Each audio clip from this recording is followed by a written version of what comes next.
Meus irmãos, vamos abrir a Bíblia no Salmo de número 77.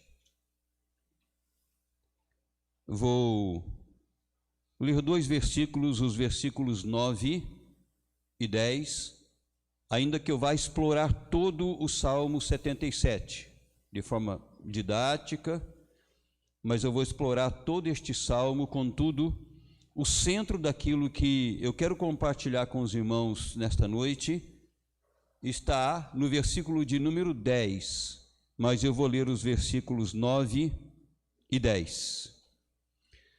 Meus queridos, não há quem de alguma forma não seja afetado durante esses meses de pandemia, de alguma forma. Às vezes começa a se deparar com ansiedade, com angústia, o medo, ao vermos noticiários todos os dias, numericamente falando, pessoas proximamente a nós que são contaminadas, algumas superam a enfermidade, outras pessoas, lamentavelmente, chegam a óbito. As perspectivas em todo o mundo e que se comenta não são das melhores, questão de emprego, empresas. E claro que tudo isso atinge o mundo, atinge também o nosso Brasil, obviamente, e cada um, por ser diferente um do outro, maturidade diferente, visão diferente, cultura diferente, vida espiritual, nível espiritual de vida também diferente, ninguém é uniforme. Cada um recebe de uma forma, mas não tem como isto de alguma forma afligir o coração humano. E nesta noite eu quero compartilhar sobre isso. Eu quero que nós entendamos o quanto nós podemos nos prejudicar quando nós cedemos à vulnerabilidade do nosso coração. Salmo 77, versículos 9 e 10, dizem o seguinte: esqueceu-se Deus de ser benigno? Ou na sua ira terá ele reprimido as suas misericórdias? Então disse eu, isto é, na minha aflição mudou-se a destra do Altíssimo. Vamos orar. Deus amado, bendito Pai,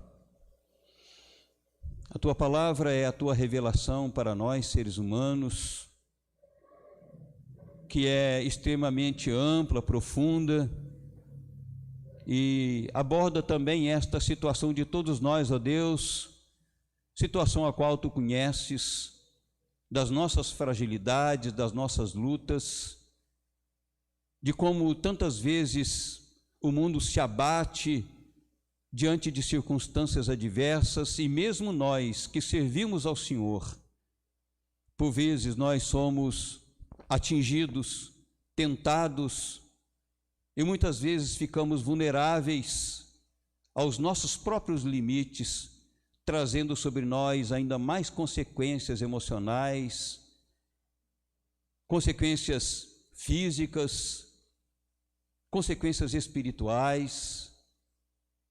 Queremos nesta noite, ó Deus, falar em Teu nome, queremos nesta noite ouvir a Tua voz, que o Senhor possa estar com o Teu Santo Espírito visitando a cada um de nós com a Tua palavra, e este, Senhor, que tem a incumbência de compartilhar, dê a ele, Senhor, sabedoria, dê a ele, Senhor, visão, dê a ele, Senhor, equilíbrio, sensatez, autoridade, unção, para que possa falar em Teu nome com toda a autoridade. Ó Deus amado, fala-nos, em Cristo Jesus é que eu oro, é que nós oramos. Amém. Eu estou relendo o livro de Viktor Frankl, já tinha lido. E no começo dessa releitura, eu atentei para um fato muito interessante em que ele conta que lá na Segunda Guerra Mundial, quando ele foi conduzido para um campo de concentração, Ele viajou num trem juntamente com outras centenas e talvez milhares de judeus que estavam naquele momento presos como animais e foram conduzidos para aquele grande campo de concentração em Auschwitz. E lá então ele conta que quando ele chegou, depois de muito tempo de viagem, de cansaço e de medo, que o dia estava amanhecendo, ele olhou para fora e na visão dele, ele viu uma série de cadafalsos, ou seja, aquelas armações que se faz para enforcamento. Ele disse que olhou para fora e viu aquele tanto de cadafalsos e nele uma série de pessoas enforcadas. Mas depois ele percebeu que aquilo que ele estava vendo não era realidade, era uma visão. O medo tinha tomado conta do seu coração de tal maneira que a sua visão, ou na sua visão, aquelas coisas estavam lá fora. E eu peguei exatamente a expressão dele: o horror tomava conta de mim.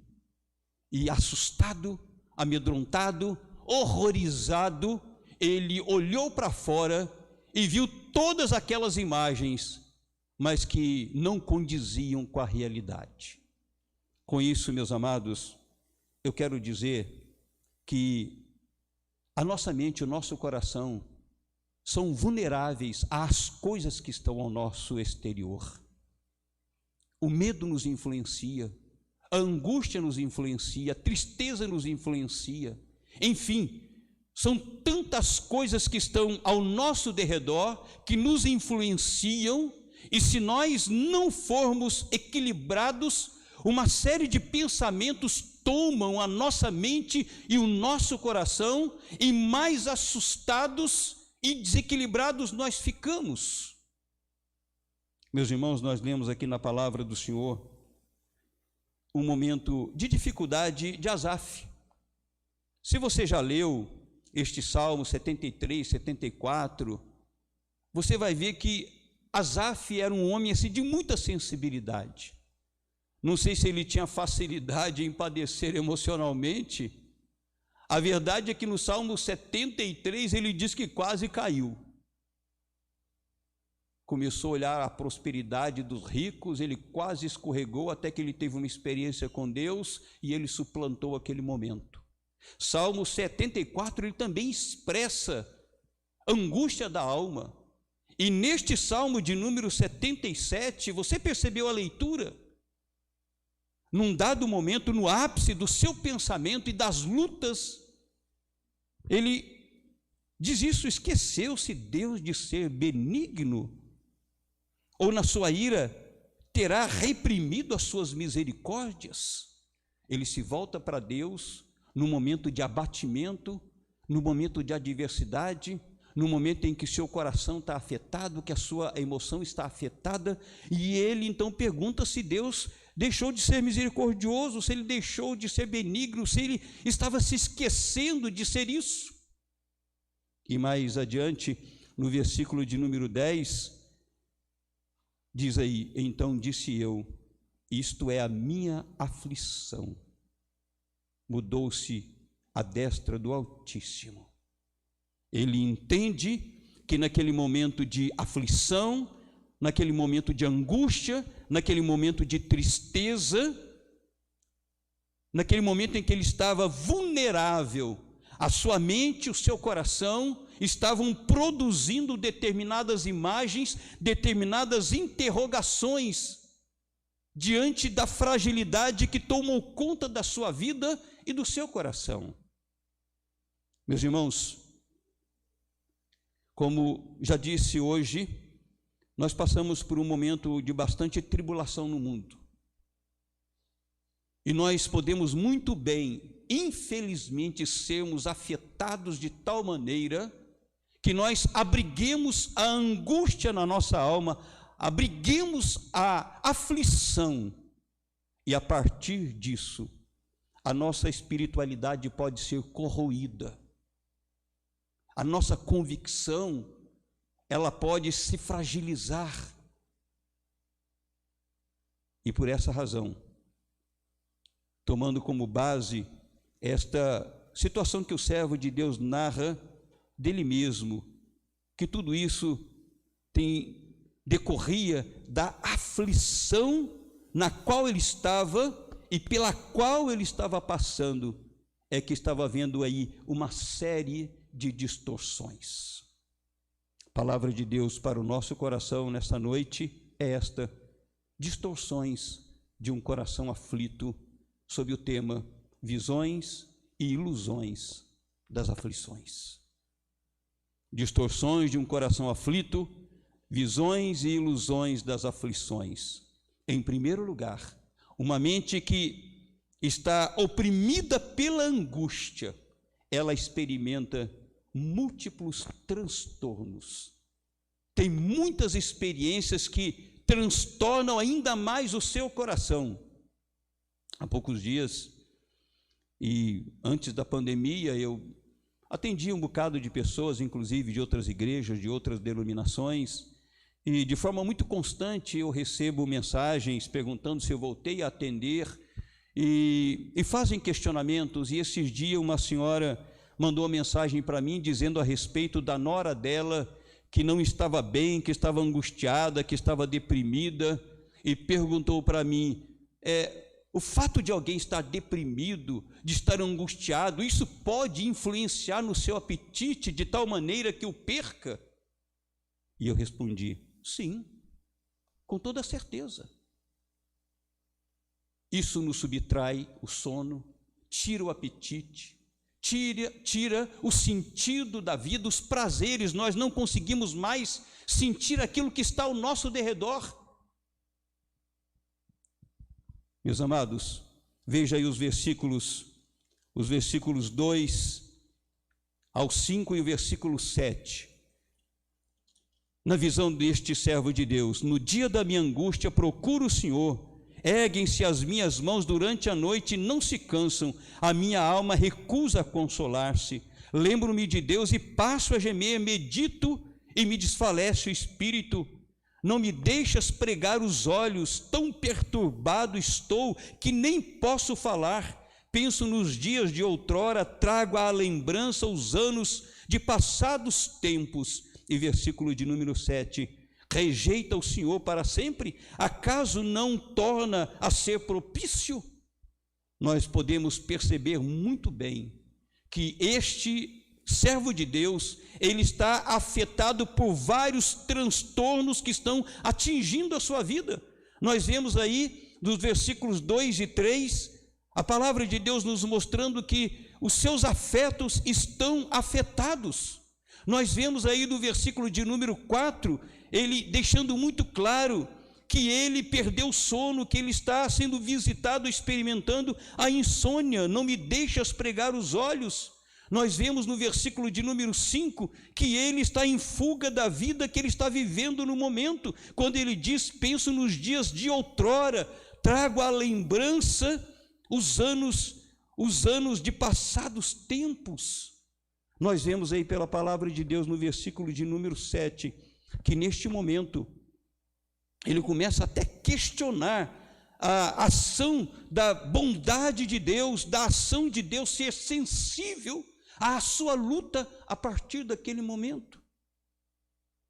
Significa dizer, meus amados, que o nosso coração aflito, que o nosso coração angustiado, que o nosso coração que não descansa em Deus, nesse exercício de fé, as nossas visões ficam tomadas de tal maneira pela aflição que nós experimentamos uma série de transtornos na nossa vida emocional, na nossa vida espiritual e na nossa vida física.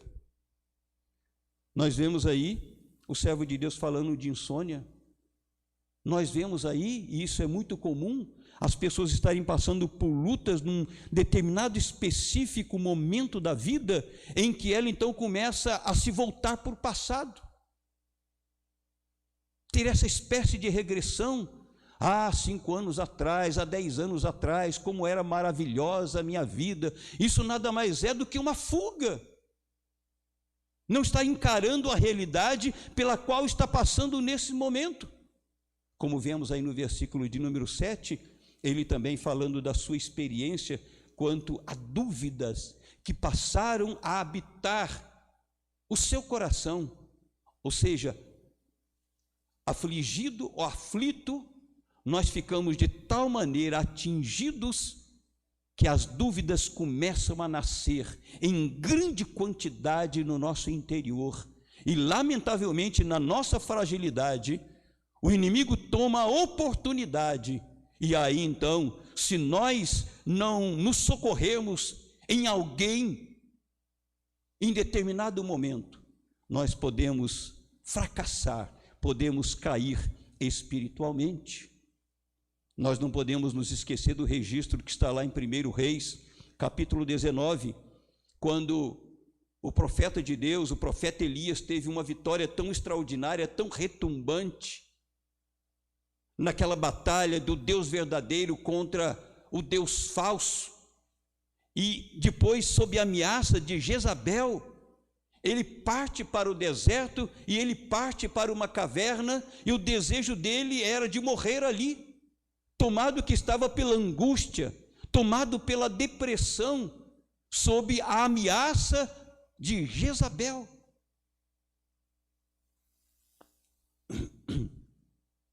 Uma mente em aflição, entre outras coisas, ela tem transtornos por causa da nossa vulnerabilidade. E tudo em nós fica instável. Os nossos afetos, os nossos relacionamentos, a distância, a frieza, a insônia, a fuga, os questionamentos, tudo isso invade a nossa invade o nosso coração, e nós queremos muitas vezes fugir mesmo, se possível para um deserto, e se possível nos escondermos dentro de uma caverna e não sairmos mais de lá. Distorções de um coração aflito, visões e ilusões das aflições. Em primeiro lugar, quem está nessa condição experimenta múltiplos transtornos. E a pergunta para cada um de nós é essa: como está a nossa vida no presente momento? Como que está o nosso coração no presente momento? Nós temos conseguido descansar em Deus? Nós temos buscado as ajudas necessárias para que então, quem sabe, nós possamos de alguma forma ficarmos menos vulneráveis e mais resistentes diante deste momento de crise?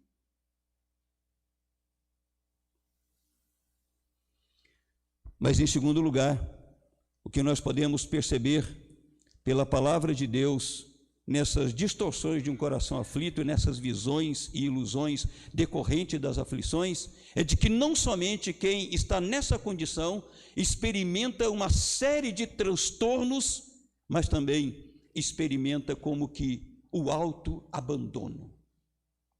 Sente-se totalmente solitário e desamparado. Eu disse anteriormente que nós temos que procurar alguém com quem nós possamos dividir e compartilhar as nossas lutas, para que nós possamos ter alguém que nos dê o ombro, alguém que possa orar conosco. Mas normalmente quem está num nível de profundo afetamento, esta pessoa, ela se sente abandonada ou se autoabandona. Eu me lembro de uma mensagem que foi pregada muitos anos atrás. Eu estava numa reunião, eu acho que era de sínodo ou de presbitério, e eu me lembro de um pastor ter pregado, e ele ter dito que a família dele criou ovelhas, e ele disse que uma coisa que ele notava muito, é que quando uma ovelha ficava doente minimamente, a primeira coisa que ela fazia era encostar-se num lugar, e eu lembro da palavra que ele usou, e ficar amoitada ali. E se alguém não a socorresse, provavelmente ela morreria ali naquela condição. Ela se isola do grupo, se isola de absolutamente tudo e fica escondida, chegando, como já disse, se não for descoberta, a sua morte. E quando nós estamos em condições de aflição e que nós experimentamos esta série de transtornos que estava experimentando este servo de Deus, nós perdemos o afeto, nós não damos importância às companhias, nós começamos a pensar que ninguém tem uma palavra suficiente que possa nos consolar, que possa nos reerguer. Nós entendemos que não há nada que se possa fazer no sentido de nos livrar daquele momento de aflição, naquele momento tão ruim e de tantas experiências que nos impuseram os transtornos. E aí então, não somente nos auto-abandonamos, mas nos sentimos abandonados e impossibilitados de termos de alguém uma palavra adequada. Veja bem o que diz aí, os versículos 6, do versículo 6 ao 10, não vou comentar muito a narrativa dele aí, do servo de Deus. De noite indago no meu íntimo e o meu espírito perscruta. Rejeita o Senhor para sempre, acaso não torna a ser propício? Cessou perpetuamente a sua graça? Caducou a sua promessa para todas as gerações? Esqueceu-se Deus de ser benigno, ou na sua ira terá ele reprimido as suas misericórdias? E versículo de número 10, como já disse, mudou a destra do Altíssimo. Meus irmãos, se você perceber aí, se os irmãos perceberem, nós temos aí pelo menos 6 ou 7 interrogações que este servo de Deus, além dos múltiplos transtornos que ele está experimentando, neste momento os seus olhos se voltam para Deus e ele começa no seu questionamento a duvidar do cuidado de Deus. Ele começa perguntando: será que Deus está me rejeitando? Será que Deus está rejeitando o seu povo? Será que Deus não vai agir mais sendo propício ao seu povo? Será que Deus, na sua ação, cessou a sua maneira graciosa de assistir o seu povo? Será que Deus caducou em sua promessa? Será que as promessas que Deus fez caíram todas por terra? Esqueceu-se Deus da sua bondade? Será que Deus reprimiu-se na sua expressão de benignidade? Será que Deus mudou? Nós temos aí uma quantidade enorme de interrogações, as quais, nessa sinceridade do seu coração e na sua experiência, ele entende que Deus, do seu ponto de vista, estava tendo comportamentos que o isolava, que se afastava dele, e ele se sentia então neste momento extremamente abandonado e solitário.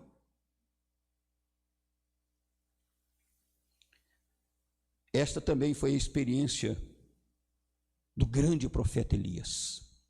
Os irmãos se lembram, quando Deus se manifesta ao profeta, e que travam ali um diálogo, na sua angústia, transtornado diante da angústia e da tristeza, e mesmo da sua depressão, ele disse ao Senhor: Senhor, o feito do Senhor através de mim foi extraordinário, mas somente eu sobrei, somente eu sou fiel, não tenho mais ninguém. E Deus responde que ele estava enganado, que pelo menos 7.000 não tinham se dobrado à idolatria, mas que também serviam ao Senhor, de que ele não estava só naquele momento de angústia, naquele momento de tristeza, naquele momento de depressão, de que ele não estava só, de que ele não estava abandonado na existência deste mundo. Mas foi o que ele experimentou naqueles momentos difíceis, como também Asaf experimentou nesses momentos difíceis da sua vida.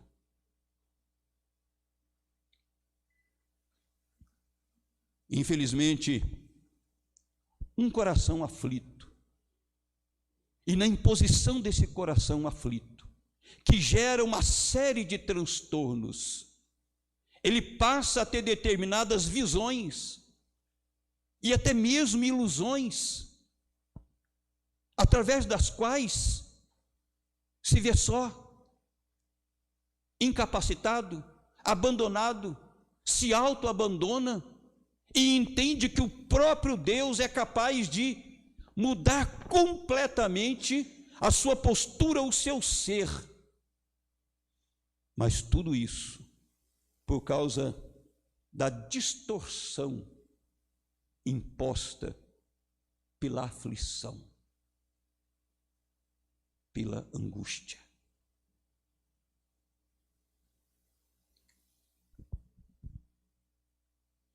E normalmente é aí que começa a nascer um problema seríssimo, que é a autopiedade. Você ter pena em demasia de si mesmo em detrimento dos outros. Todos são um problema. E nós somos o coitado. Somos a vítima. Vitimizamos-nos. E aí então, imagina, emocionalmente falando, vamos ladeira abaixo. Espiritualmente falando, vamos ladeira abaixo. Fisicamente falando, nós vamos ladeira abaixo, porque não tem como o coração aflito, não tem como ele não distorcer de tal maneira que não afete a totalidade do nosso ser. O servo disse: isto é a minha aflição.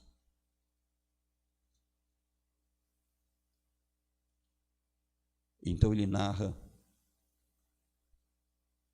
os múltiplos transtornos ou lutas nas quais ele estava. Depois, ele narra a experiência deste abandono, autoabandono, quando até mesmo em relação a Deus, ele fica afetado através dessas interrogações todas. Entendo que você está concebendo isso que eu estou falando, da gravidade que representa ele, inclusive, questionar a bondade de Deus, o caráter de Deus, a postura imutável de Deus. Imagina, ele se preserva e Deus é que teria, de alguma forma, mudado. Distorções de um coração aflito, visões e ilusões da aflição. Primeiro, experimenta múltiplos transtornos. Em segundo lugar, experimenta autoabandono. Em terceiro lugar, reexperimenta a lucidez. Nós temos a experiência deste servo de Deus por situações circunstanciais que afetavam tão profundamente a sua alma, o seu espírito e a sua vida, e de tal maneira ele se sentiu-se só, que considerou essa possibilidade até em relação a Deus. Mas a graça de Deus é benevolente. Aqueles que servem a Deus de verdade não precisam ficar de forma permanente nesta condição, Tanto é que ele reexperimenta a lucidez, como foi lá no Salmo 73, também neste Salmo, de número 77, ele experimenta novamente o equilíbrio, a lucidez.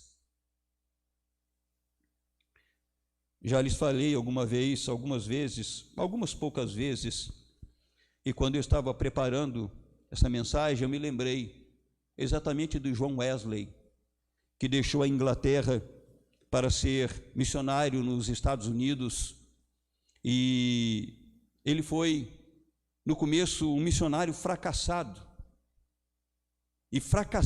e desanimado e desiludido. Então ele resolveu voltar para a Inglaterra, e ele estava viajando de navio quando foram tomados por uma grande tempestade, e no meio da tempestade existiam vários cristãos que estavam cantando, estavam louvando a Deus naquele momento tão difícil, no qual o navio podia afundar, e ele, temeroso, com medo, acuado, ele olhou para aquelas pessoas que estavam lhe expressando o seu louvor a Deus no momento de adversidade, olhou para si mesmo e disse: eu tenho uma bela fé de verão.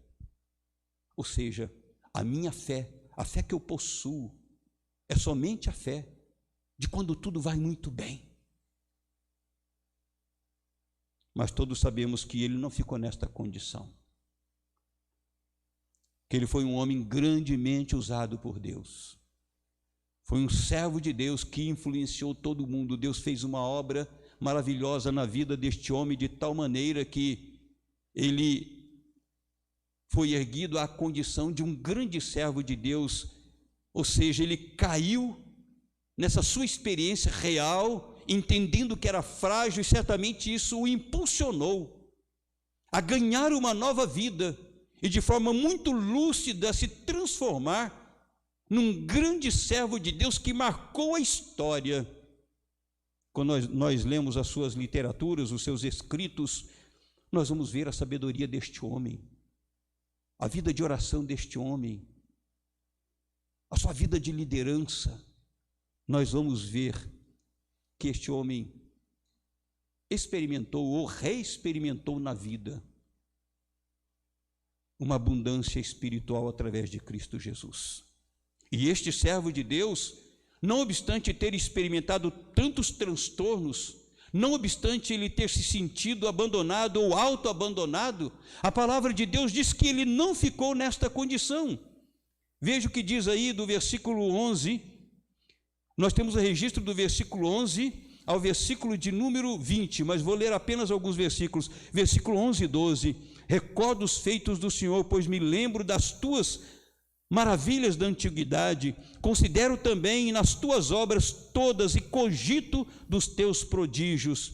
Também, versículo de número 14, 15 e 19, tu és o Deus que opera as maravilhas, e entre os povos tens feito notório o teu poder, com o teu braço remiste o teu povo, os filhos de Jacó e de José. E versículo de número 19, pelo mar foi o teu caminho, as tuas veredas pelas grandes águas, e não descobre os teus vestígios. Versículo 20, tu o conduziste como rebanho pelas mãos de Moisés e de Arão.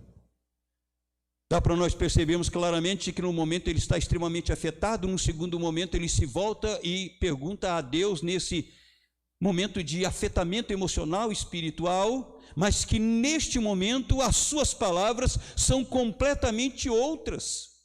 Ele experimenta a lucidez, ele reexperimenta uma condição que certamente ele tinha anteriormente a este momento de aflição, a este momento de crise.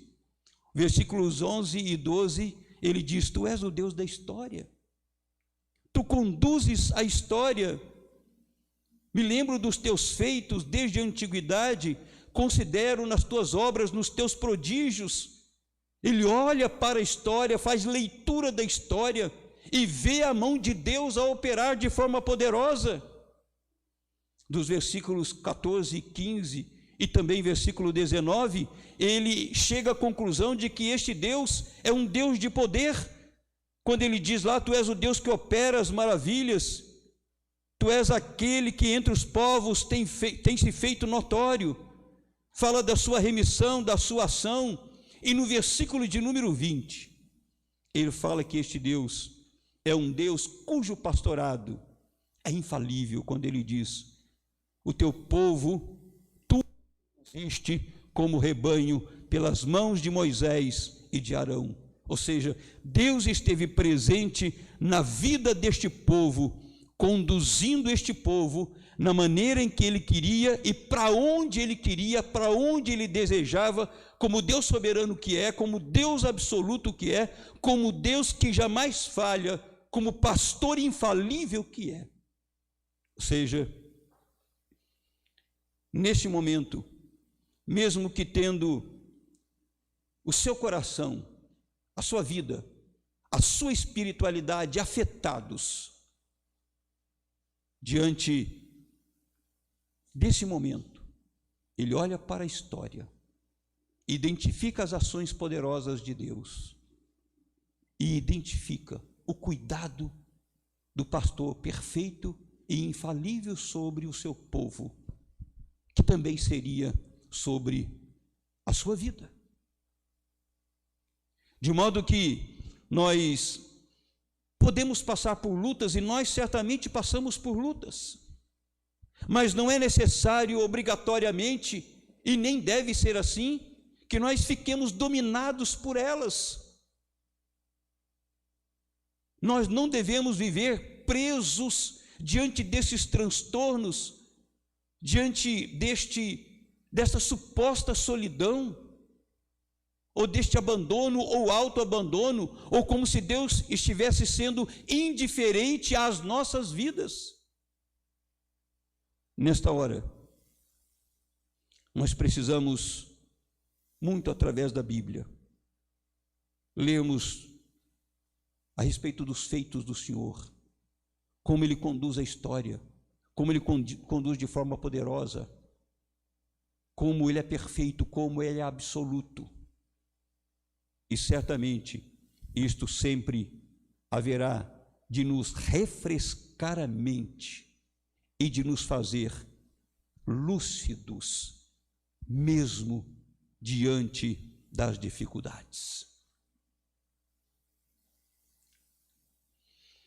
Interessante, novamente, falarmos sobre Elias. Deus o curou da sua angústia, não sem luta e não sem esforço. Não é que ele ficou lá deitado, imóvel, diante da sua tristeza, da sua angústia. Não, Deus falou: levanta, come. Não, o Senhor não quer comer, come. Deus mandou levantar e mandou andar, mandou sair. Falou: vai lá em determinado lugar, enfrenta aquilo. Passa o seu ministério para outro. Levanta, haja. Ou seja, Deus de fato opera, Deus de fato faz, mas é necessário que nós não nos entreguemos. Portanto, as angústias têm um poder terrível sobre o coração humano, e tem também, até mesmo no coração do cristão sincero, mas que pode, por uma série de fatores, se tornar vulnerável, abrir brecha, e aí então experimentar uma série de transtornos, solidão. As aflições, encerrando a mensagem, as aflições geram esquizofrenias e distorções inimagináveis. Precisamos guardar e alimentar o nosso coração com as verdades de Deus, para nunca chegarmos a este nível. Provérbios 4:23 diz: de tudo que se deve guardar, guarda o teu coração. De tudo que se deve guardar, guarda o teu coração. Meus irmãos, nós servimos a Deus e o Senhor Jesus Cristo foi a expressão viva de Deus entre nós. Ele mesmo disse isso. E ele passou por momentos de muita angústia, todos nós sabemos, a ponto de suar sangue lá no Getsemane.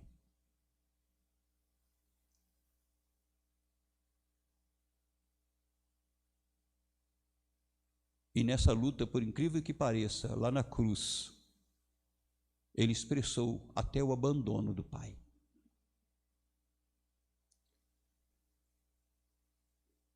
Quando nós falamos que nós precisamos guardar o nosso coração com as verdades de Deus para nunca chegarmos a esse nível, eu quero dizer para você que é necessário que você medite na palavra de Deus todos os dias, porque ela é alimento para a nossa alma, para o nosso espírito, para a nossa mente, para a nossa emoção, para o nosso físico. Nem só de pão viverá o homem. Então o homem viverá também por intermédio da palavra, é o que Jesus quis dizer, e envolve tudo. É preciso que você tenha uma vida de oração. Nisso também você estará guardando o seu coração. Não é tanto pelo que Deus pode fazer por você e o que você pode pedir, mas é a comunhão com Ele, de forma real e mística naquele momento, que traz vida para a sua vida, como também a palavra.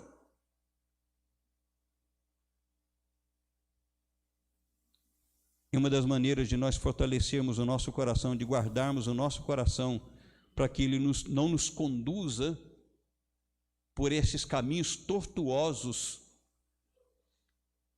é repartirmos com outras pessoas nas quais nós podemos confiar as nossas lutas.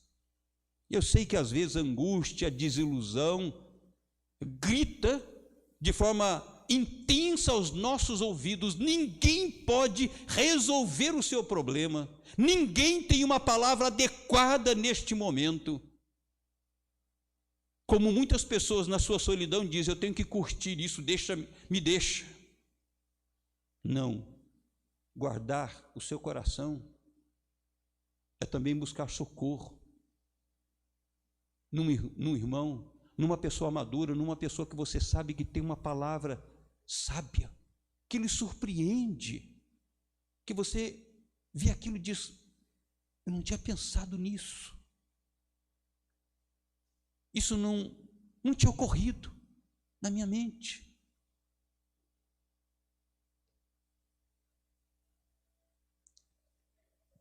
Meditação na palavra, vida de oração e vida fraternal é a receita para esses momentos de grande angústia.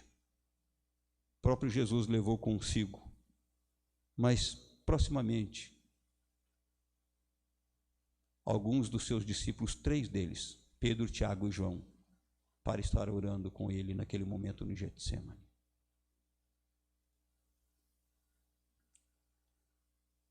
Que Deus possa estar nos abençoando, e cabe a você e a mim nesta noite avaliarmos como está a nossa vida diante de Deus, espiritual, emocional e física, já que nós somos essa unidade.